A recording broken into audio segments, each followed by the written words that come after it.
தமிழ் என்றாலே திமுக. முதல்வர் ஸ்டாலின் அவர்கள் சொன்ன விஷயம் என்ன தெரியுங்களா?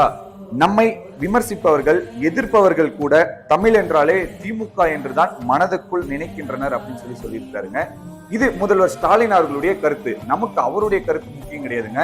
இந்த விஷயத்துக்கு மக்கள் எப்படி ரியாக்ட் பண்ணியிருக்கிறாங்க, அதாவது மக்களுடைய கருத்து என்ன அப்படின்றதா முக்கியம். மக்கள் என்ன கமெண்ட் பண்ணியிருக்காங்க அப்படின்றத பார்த்துடலாம். தீய சக்தி என்றால் டிஎம்கே. இப்போ ரீசெண்டா விஜய் அவர்கள் சொன்ன விஷயம், ஸோ அதை கமெண்ட்ல போட்டிருக்காங்க. அடுத்து, அப்போ தமிழ்நாடு மாடல் சொல்ல வேண்டியது தானே? உண்மையிலே இது நல்ல கேள்வி தானே. இதுக்கு பதில் இருந்தா திமுக தொண்டர்கள் பதிலளிக்கவும். அப்புறம் ஏன் சார் தமிழ்நாடுன்னு நேம் போடல பஸ்ல? உண்மையிலே இது சூப்பரான கொஷின்ங்க. எனக்கும் இந்த விஷயத்த பார்த்த உடனே இதுதான் எனக்கு ஞாபகத்துக்கு வந்தது.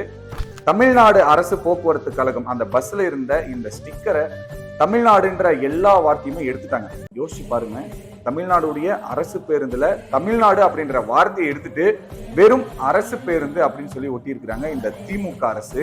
சோ இப்போ அரசியலுக்காக தமிழ் என்றாலே திமுக அப்படின்ட்டா மக்கள் நம்பிடுவாங்களா என்ன?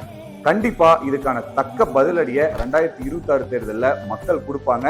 தமிழுக்காக திமுக என்ன செஞ்சதுன்னு கேட்டா உண்மையிலேயே துரோகம் தாங்க பண்ணியிருக்காங்க.